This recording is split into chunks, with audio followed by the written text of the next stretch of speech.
en definitiva, es poder entender que la fe derrota lo temporal. Y sabes que al derrotar la fe lo temporal, nos transforma en vasos gloriosos. ¿Estás entendiendo eso? No es casualidad lo que esté aconteciendo alrededor nuestro o en nuestras vidas. La semana pasada terminábamos hablando de Romanos 10:11, cuando dice la palabra que los que confiamos en el Señor Jesucristo no seremos avergonzados, ¿cierto? Y quien pone su confianza en Dios no va a ser avergonzado, a pesar de que todo esté en contra de uno, a pesar de que todo se vea temporalmente oscuro. El Señor prometió no avergonzarnos, porque primero, Él es fiel, y segundo, nunca cambia. Y lo que Él promete, lo cumple. Entonces, como no es hombre ni hijo de hombre, por lo tanto no miente ni se arrepiente, es Dios Todopoderoso y Él ha prometido transformar nuestras vidas y enseñarnos a vivir por fe. Esa fe de certeza de lo que se espera, convicción de lo que no se ve. Pero dime que no es tremenda esta revelación. Y cómo lucha la carne y cómo lucha lo que nuestros ojos y nuestro entendimiento ve para tratar de aplacar esta promesa del Padre. Para tratar de decir, no, si sabes, no es tan así. Es más bien relativo, como si Dios Padre fuera relativo. Dios es absoluto. Y lo que Él prometió, Él lo cumple. Y debemos poner nuestra confianza en esa promesa que el Padre ha puesto sobre nuestras vidas. Por lo tanto, por eso declaraba que la fe derrota todo lo temporal y nos hace vivir lo eterno. Si lo temporal no es de Cristo, lo eterno es de Dios. Y como la fe viene de Dios, el Señor quiere hacernos vivir por la fe y mantenernos en la fe, porque tiene un propósito que se los voy a compartir un poquito más adelante. En 2 de Corintios, capítulo 4, hay unos versículos del 7 al 12 que hablan más o menos de esto, de vivir por fe. Y el apóstol revela que dice, pero tenemos este tesoro en vasos de barro para que la excelencia del poder sea de Dios y no de nosotros, que estamos atribulados en todo, mas no angustiados, en apuros, mas no desesperados, perseguidos, mas no desamparados, derribados, pero no destruidos, llevando en el cuerpo siempre por todas partes la muerte de Jesús, para que también la vida de Jesús se manifieste en nuestros cuerpos. Porque nosotros que vivimos siempre estamos entregados a muerte por causa de Jesús, para que también la vida de Jesús se manifieste en nuestra carne mortal. De manera que la muerte actúa en nosotros y en vosotros la vida. Esta versión Reina Valera 60 pudiera ser un poquito más complicada de comprender que otras versiones más modernas. Pero en realidad el apóstol nos está hablando hoy en día de que el propósito de Dios es poner su presencia en nosotros. ¿Pero por qué lo pone en nosotros? Para glorificarse. El apóstol Pablo dice que nosotros somos, ¿qué? Vasos de barro. Ya sabemos que los vasos de barro son los instrumentos que, aunque útiles, estaban destinados a ser usados en lo común y lo cotidiano, no en lo glorioso. Y probablemente también, como un ejemplo práctico, cada vez que tú invitas a alguien a tu casa importante y quieres deslumbrar o haces una cena especial, un aniversario, una festividad, y invitas a la gente más importante para tu vida a esta cena, probablemente no vas a poner la loza de diario. No vas a poner los vasos que están para uso diario, sino que vas a poner lo que muchas dueñas de casa y dueños de casa tienen, la loza especial, los vasos especiales.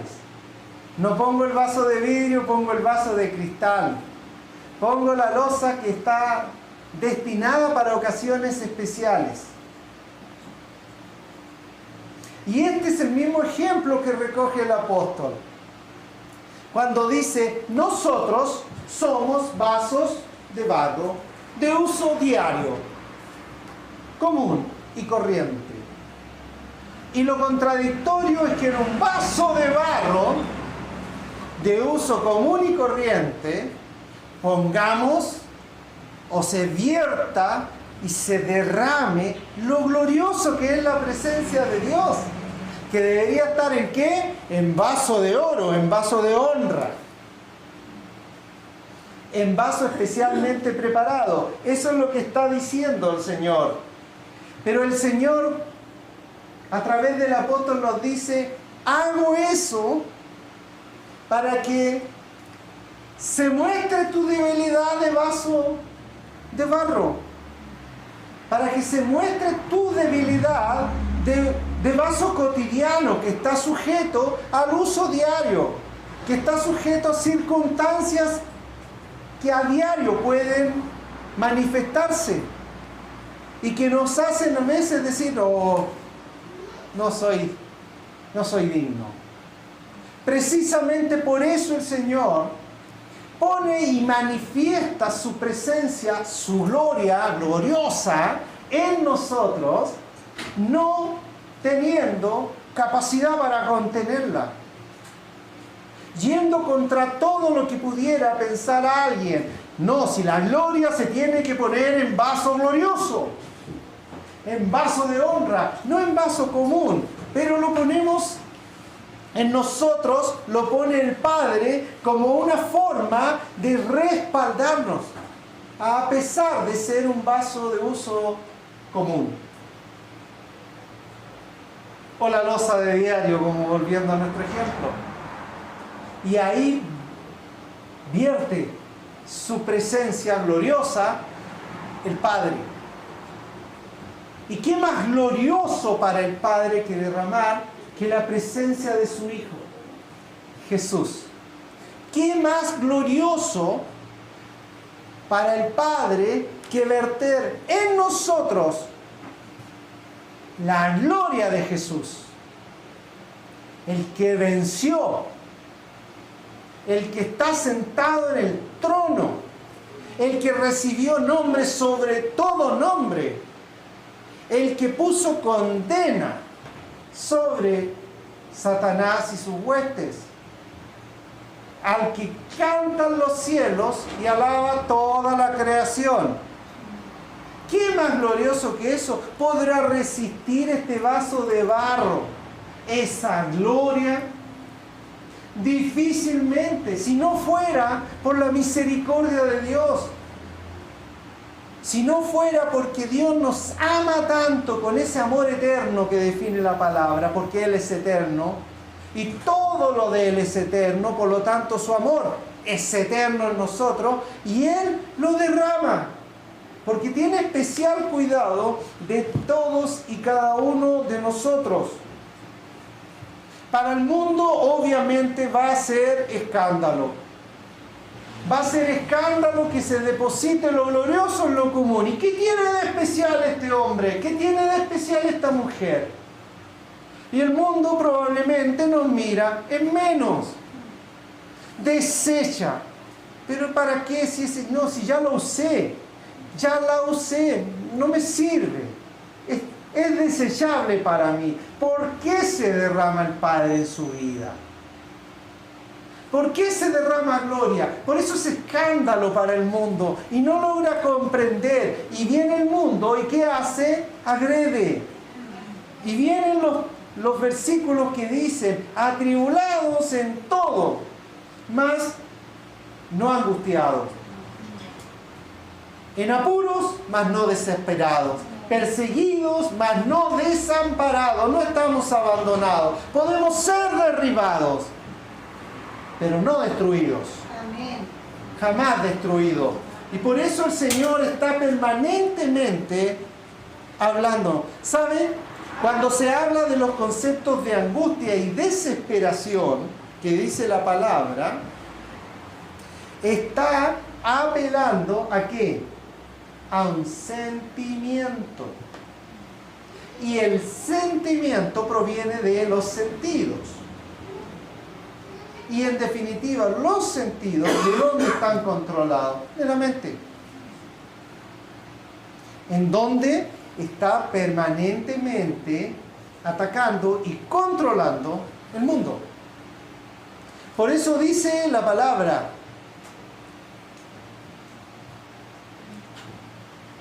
atribulados, aproblemados, racionalmente tendría que ser una persona que no ve para darse cuenta que tenemos problemas o aflicciones, que el propio Jesucristo dijo. Pero no desesperado, porque no se puede generar una dependencia tuya y mía emocional de este problema de tribulación que ha venido. Porque no lo va a solucionar una estrategia que me venga a mi entendimiento. La respuesta proviene de Jesús. La propuesta proviene del Padre. Y esa respuesta y esa propuesta es asertiva y es triunfadora. Por eso el apóstol dice más adelante, perseguidos, mas no abandonados o desamparados, derribados, pero no derrotados. ¿Por qué? Porque en nosotros está el que venció. Amén. Y sería una tremenda contradicción decir, estoy derrotado. ¿Y cómo puede el que venció vivir en el que se manifiesta derrotado? Imposible. Por eso, esta contradicción entre entendimiento y corazón tiene que ser zanjada por una libre elección que tú y yo debemos hacer por creerle al corazón. Porque saben, el que vive y reina para siempre, ahí está, no aquí. Está aquí. Ahora, ¿es difícil? Por supuesto. No es fácil. Porque es un ejercicio espiritual que el Señor nos está invitando a hacer. Y el apóstol lo dice claramente cuando está señalando que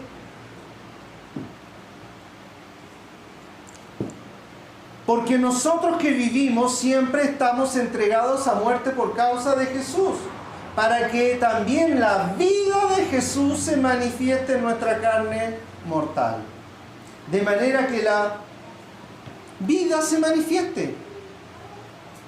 Siempre estamos teniendo una oposición permanente de parte del mundo que está buscando ¿qué? Nuestra destrucción, nuestra rendición, que nosotros experimentemos esta condición de derrota y me rinda frente al mundo. ¿Qué mentira más grande? ¿Cómo es posible que hijos e hijas de Dios, que habiendo recibido la presencia más gloriosa que pudiera ser manifestada en toda la creación, se declare derrotado? No es posible. Entonces el apóstol nos está exhortando que no podemos declarar derrota cuando el que vive en nosotros se manifiesta con toda autoridad, porque ya venció. Ya venció. Y ya sabemos que cada vez que damos un paso, Cristo camina con nosotros. Por lo tanto, nuestro cuerpo tiene que andar erguido, nuestro cuerpo tiene que andar confiado. Nuestros ojos no podrían estar lánguidos y temerosos sabiendo que el que vive está en nosotros, por muy tremenda que sea la circunstancia que estamos viviendo. La fidelidad de Dios es eterna, es para siempre. Por lo tanto, no podemos permitir que la muerte actúe en nosotros. La muerte, ¿qué autoridad tiene sobre nosotros? Solo sobre la carne. Y de manera relativa. Porque si declaramos vida y vida en abundancia, hasta la muerte y enfermedad es derrotada por la presencia de Dios. Por lo tanto, ¿qué quiere el Padre Dios que se manifieste en nosotros? La vida.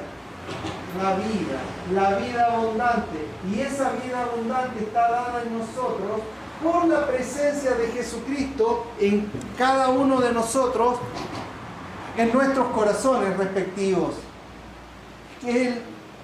Dios está esperando que se manifieste la presencia de Jesucristo en nosotros.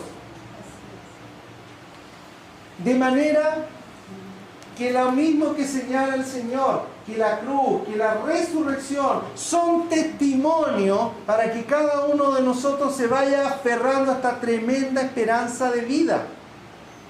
Que es una más que esperanza, es una realidad para los que hemos entregado nuestra vida al Padre, a Jesús, a Dios.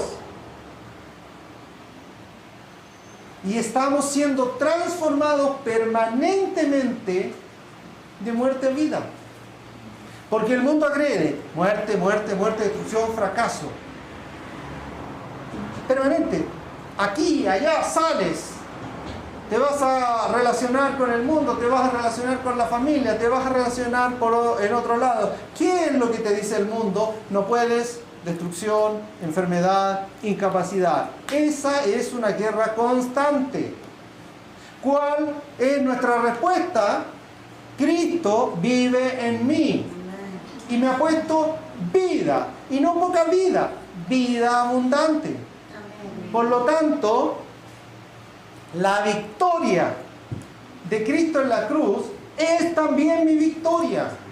Porque si fui con Cristo, fuimos juntamente crucificados, también con Cristo Jesús fuimos junta y justamente resucitados. Eso ya está declarado en toda la creación. Eso ya está manifestado en cada uno de nosotros. Debe también ser revelado aquí, sometido el entendimiento de nuestra mente a esa revelación, para que no le creamos más a la agresión del mundo de manera permanente y le creamos al que vive en nuestro ser, en nuestro corazón, Cristo, Jesús, que vive y que en esta lucha diaria, en definitiva, es con nosotros mismos. Y Satanás se ríe en esa lucha porque él se apropia de lo que no es de él. Porque él solo viene a robar, él no crea nada. Si esta lucha es personal, es con nosotros mismos, es de nuestro corazón, el espíritu, la presencia, la habitación de Jesús que está ahí, luchando con nuestra propia capacidad de entender, ver y emociones que empiezan a contender con esta verdad revelada de Dios.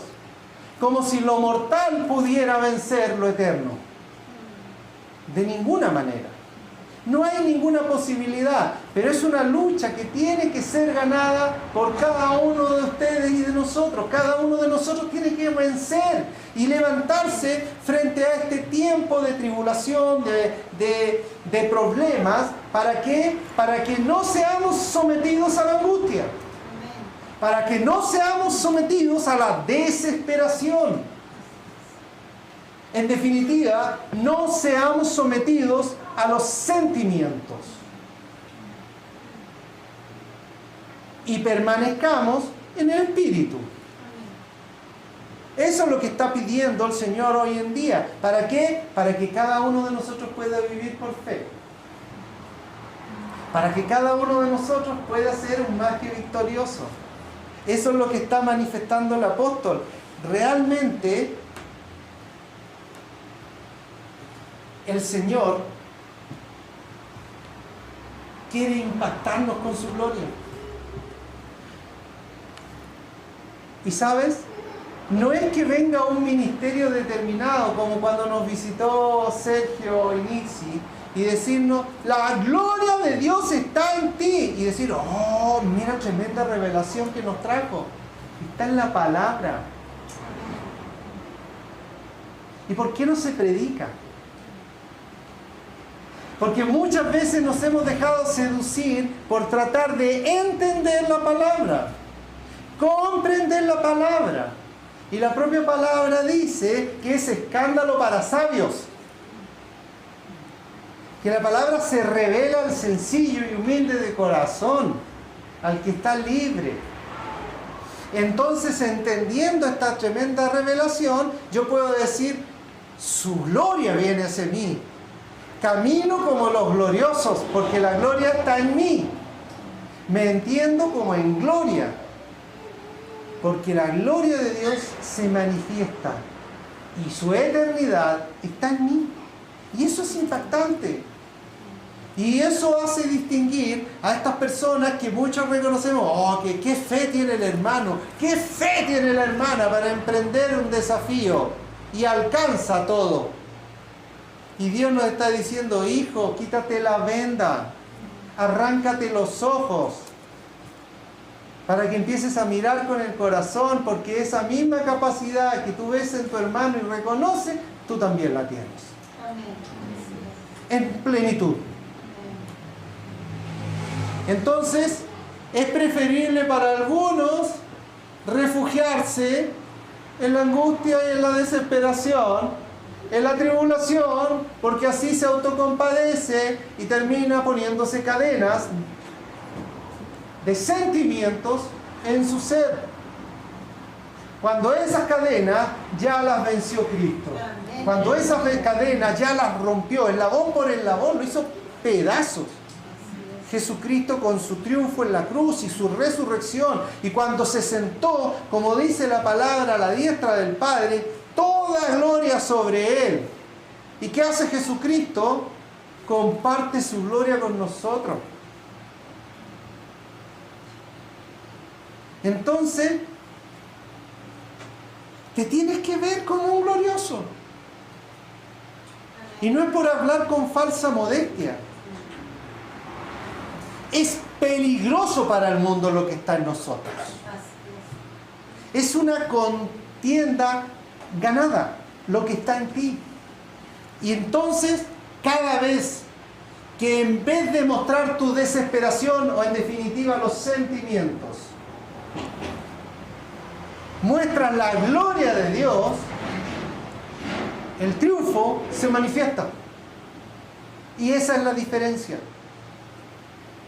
Para que se manifieste el triunfo en tu vida, tú tienes que compartir la gloria de Dios. La gloria, la gloria, la gloria, la gloria de Dios. Compártela. Y no poner esa cara apacible de derrota, de sometido a los sentimientos. Sino que decir, me aferro a la victoria. No la veo. Pero no me interesa verla. Porque engañoso es lo que veo. Engañoso es lo que comprendo. Prefiero experimentarla en mi corazón. Porque ahí está la presencia del Padre, del Hijo y del Espíritu Santo. Y eso es eterno. Y eso no es engañoso. Yo necesito tener esta manifestación. Y cuando uno hace esa declaración, ¿sabe lo que acontece? Se inhibe inmediatamente la mentira del enemigo. Se inhibe. Huye de ti. Y busca a alguien más que manipular en los sentimientos. Por eso cuando estamos en el discipulado, ¿qué es lo que más atacamos? La manifestación de los sentimientos. Porque la manifestación de los sentimientos vuelve a esclavitud. Nos aparta de camino de 3 días. Nos lleva a camino de 40 años. Y damos vuelta y vuelta y vuelta y vuelta. Como ese pueblo que pereció en el desierto, porque se dejó manifestar en los sentimientos y no en la convicción y en la certeza que la tierra prometida, la promesa del Padre para cada uno de nosotros, estaba de camino de 3 días. Los mismos 3 días que Cristo usó para vencer, resucitar y triunfar de manera permanente. Por lo tanto, esa libre entrada a la presencia del Padre es libre entrada a mi patria prometida. Para todos nosotros. Y esto es lo que debemos estar tratando de manifestar cada uno de nosotros hoy en día. Lo demás es tiempo perdido. Lo demás no te va a edificar. Lo demás es dejarse manipular sentimentalmente. La verdad es una sola y es la que declara. Y lo confirman los versículos siguientes, cuando del 16 al 18 dice el Espíritu a través del apóstol: por tanto, no desmayamos antes, aunque nuestro hombre exterior se va desgastando, el interior, no obstante, se renueva de día en día. Porque esta leve y momentánea tribulación produce en nosotros cada vez más excelente y eterno peso de gloria. No mirando nosotros las cosas que se ven, sino que las que no se ven, pues las cosas que se ven son temporales, pero las que no se ven son eternas.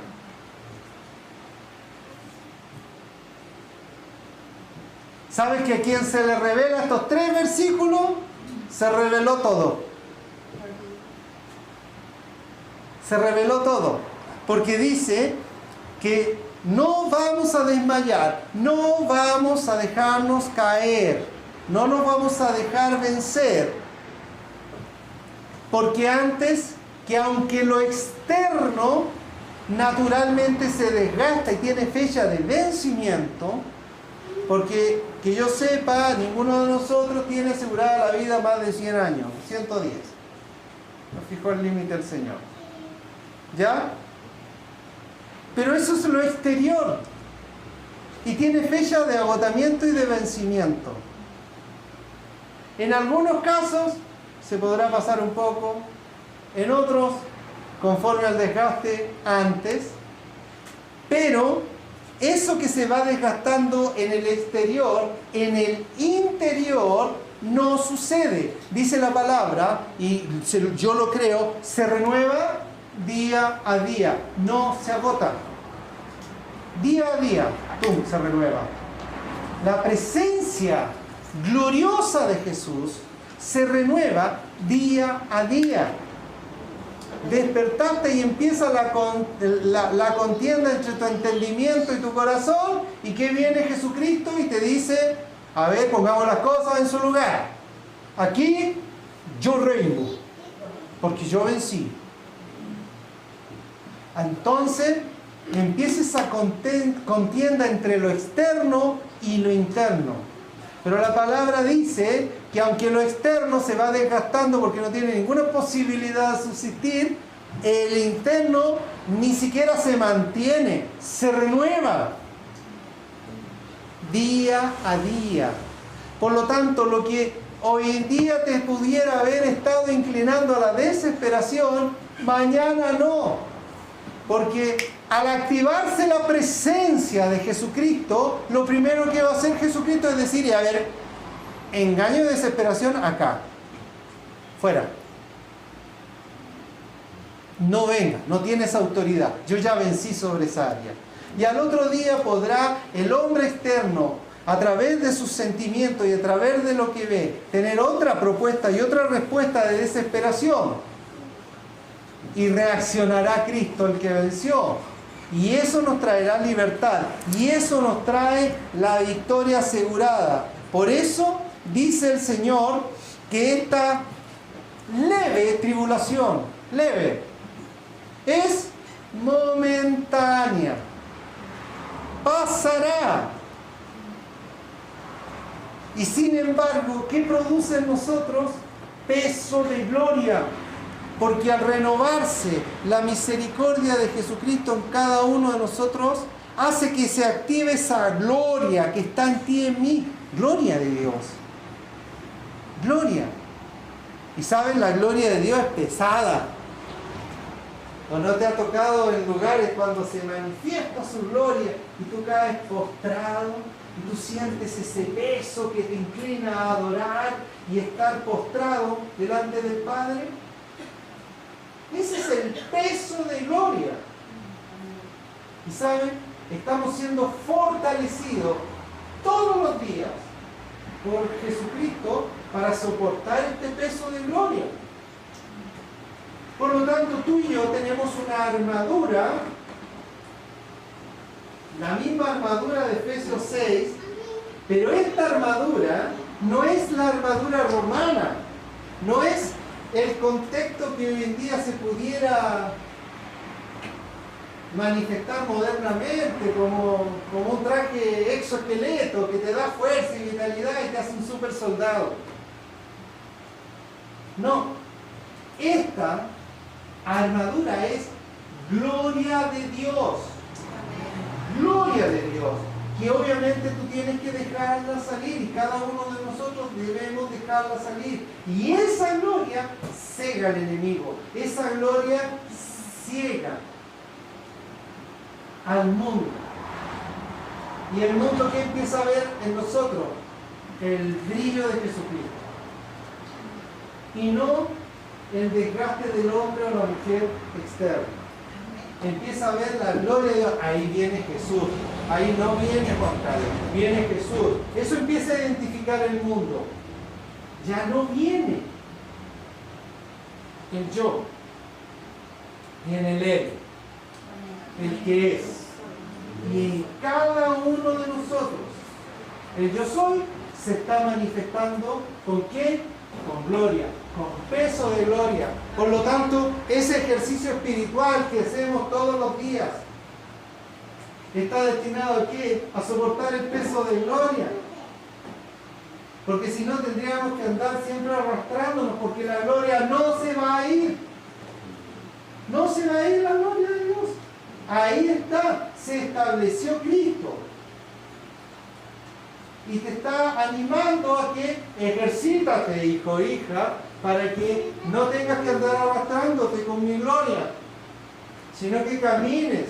Y que al principio este caminar será costoso. Si no, prueba a ponerte unos 70 kilos arriba.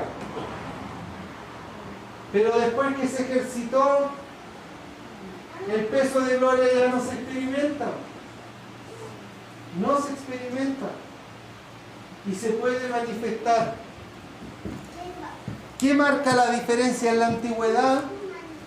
Y como para ponerte un ejemplo, ¿qué transformó un pueblo que era guerrero en súper?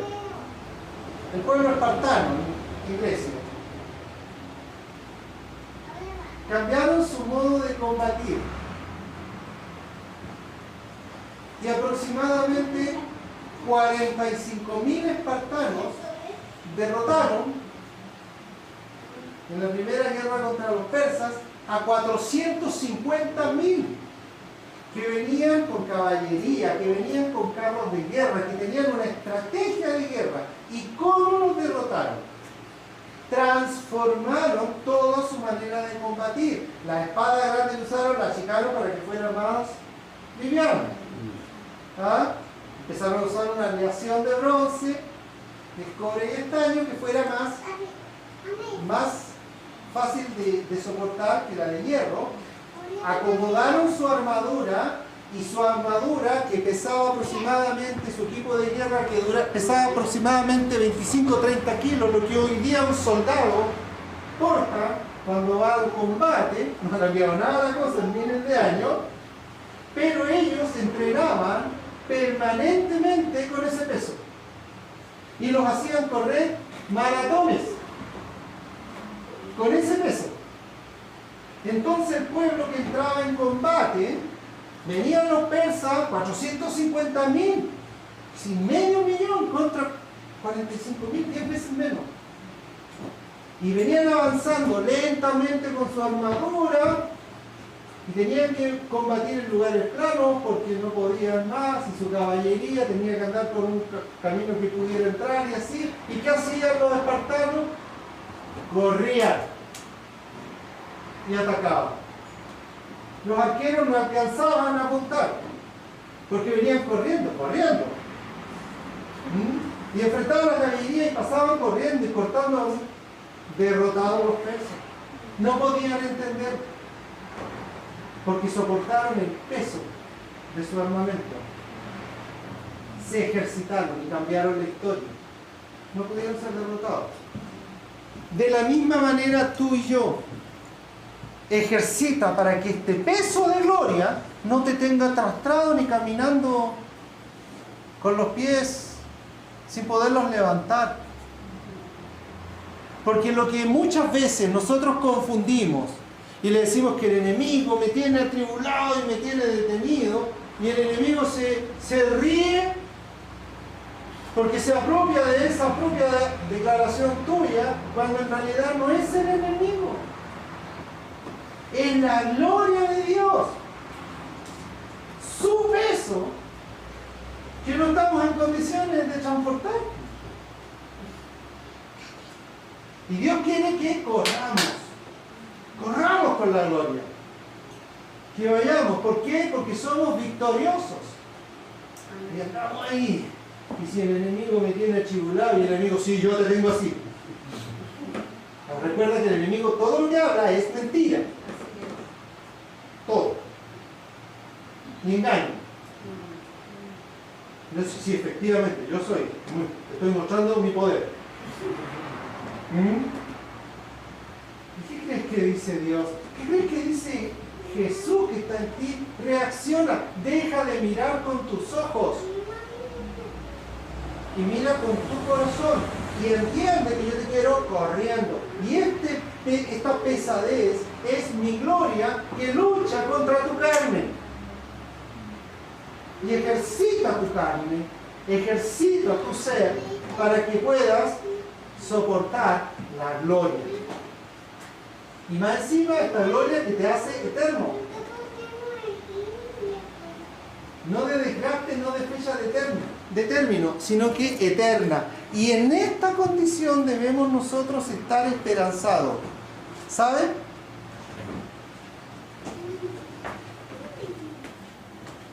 La gloria de Dios es eterna.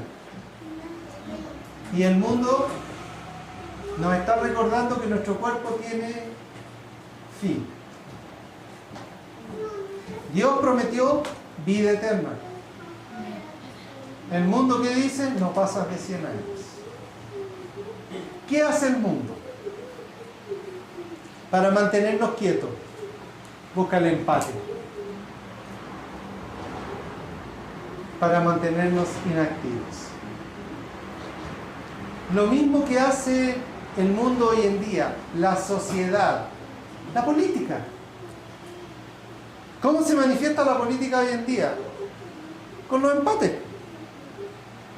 Así que si se descubre que un candidato o un sector determinado del área de la política estaba robando, ¿qué hacen los otros? No reconoce que es un ladrón. ¿Qué busca? ¿Dónde robó este otro?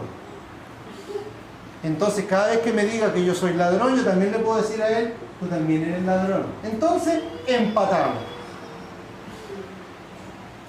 Y eso se manifiesta todos los días en nuestro entorno. La doctrina del empate. Mal llamado democracia.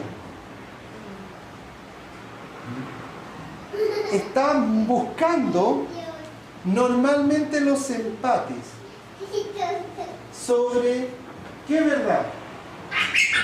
Sobre la verdad de que el mundo fue derrotado y sobre la verdad que Cristo venció. ¿Qué empate? 10-0 con Cristo. Siempre. No hay ninguna posibilidad de empate. Es como si tú y yo formáramos un equipo aquí en la congregación y fuéramos a jugar con las estrellas del Barcelona. ¿Tendríamos alguna posibilidad? En lo natural y físico, ninguna. Habían unas declaraciones de prensa durante la semana en que un entrenador de un equipo importante decía, no hay ninguna posibilidad de ganarle al Barcelona, al equipo Barcelona. Es imposible, por más que hagamos.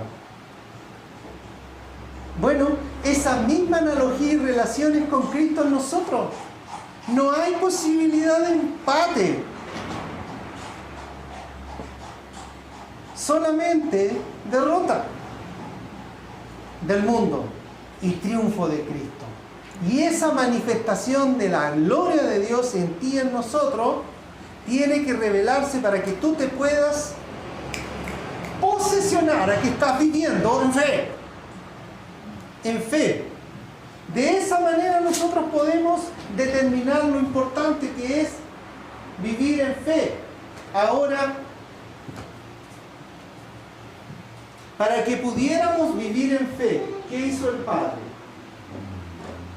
Porque no nos puede exhortar, oye, entiende, vive en fe. Certeza, lo que se espera, convicción de lo que no se ve.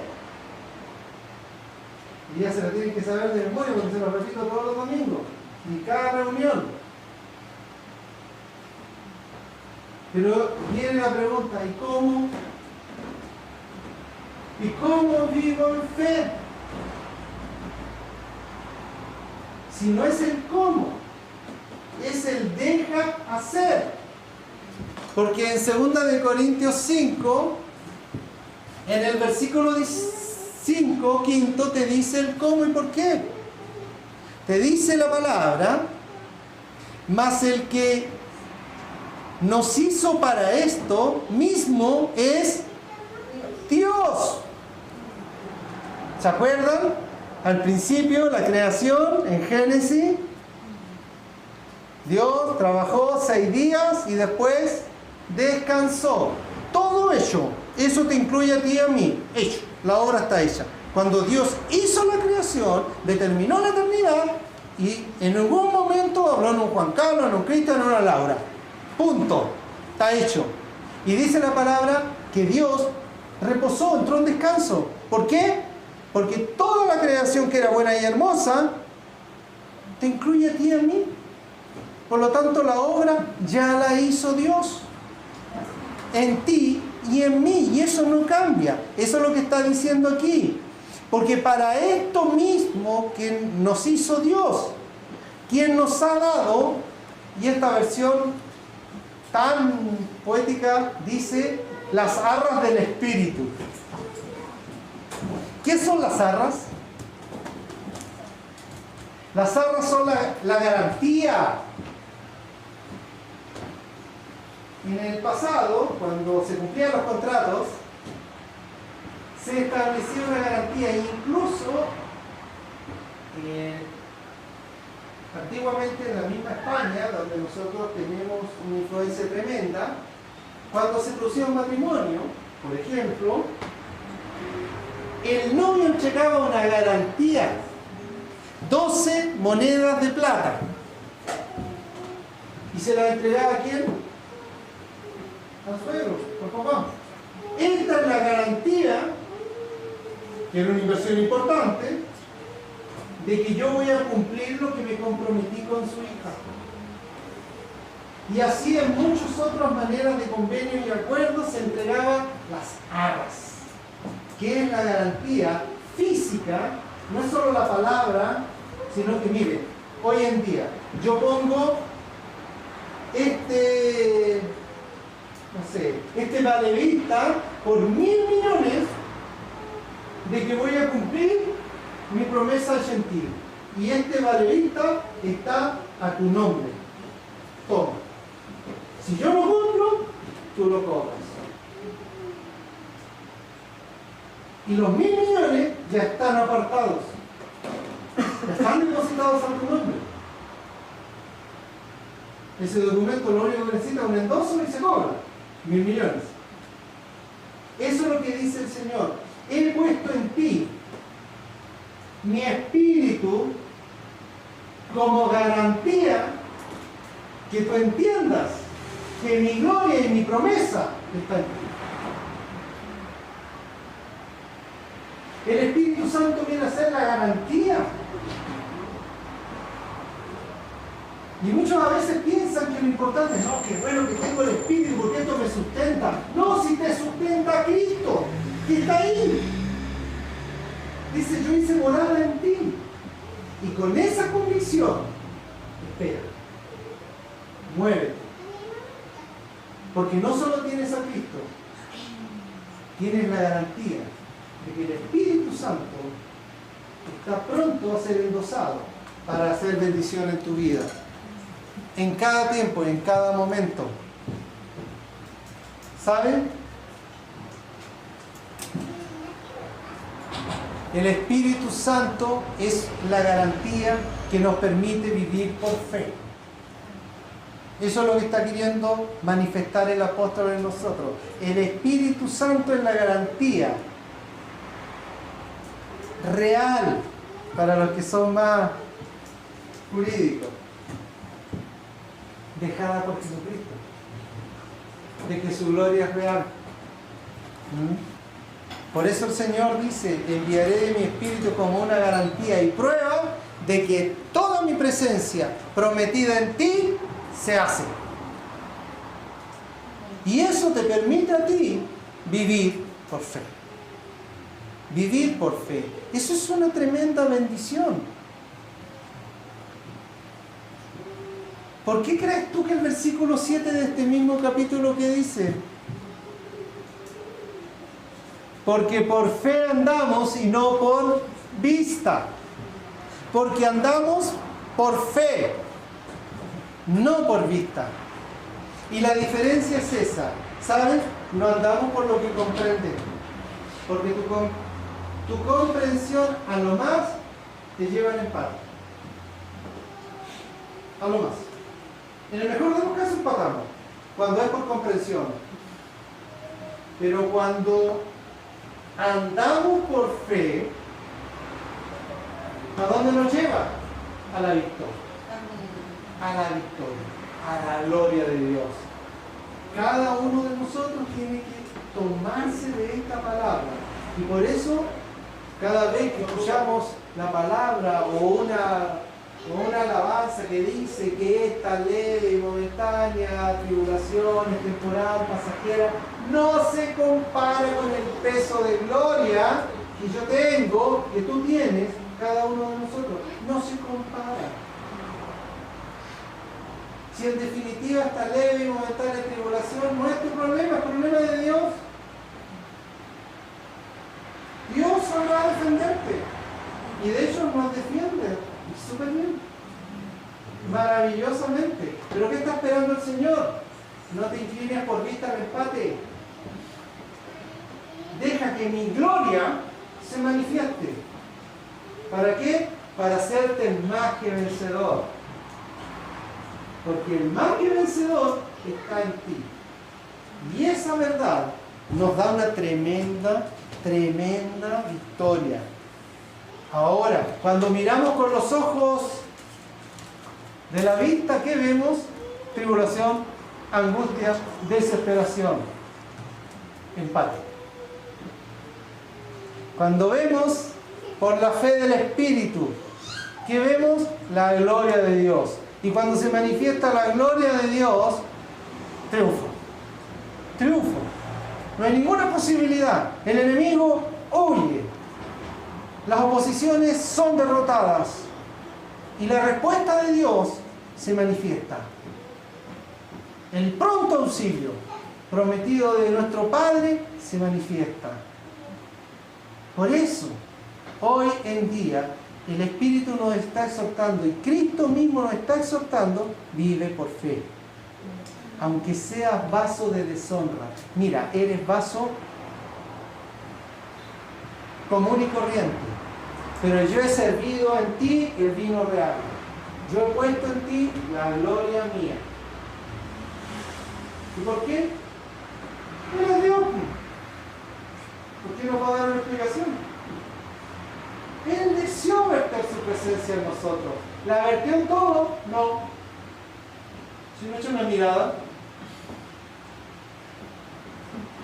Dios se guardó un remanente que aunque a todos los ha invitado, no todos aceptaron. Pero ese que se reservó como remanente de Dios recibió gloria. Gloria. Yo recibí gloria. ¿Qué recibiste tú? Sé que soy vaso de barro. Sé que soy de uso vil, como mi gobierno. Pero recibí gloria. ¿Qué recibiste tú? Yo no lo puedo declarar por ti. Tú lo tienes que declarar. Tú lo declaras, tú lo haces. Cada uno vive por fe. Yo no puedo vivir por ti, por fe. Cada uno hace esta declaración. Cada uno la sustenta. Cada uno permite que la gloria de Dios se manifieste. Wow. Y se manifiesta. De esa manera, hoy en día, necesitamos reaccionar. No con una cátedra de fe doctrinal, sino que fe revelada. Fe revelada. Para poder rechazar las acechanzas de Dios. De esta manera somos esta generación más que victoriosa. Dios tiene hoy en día un propósito contigo y conmigo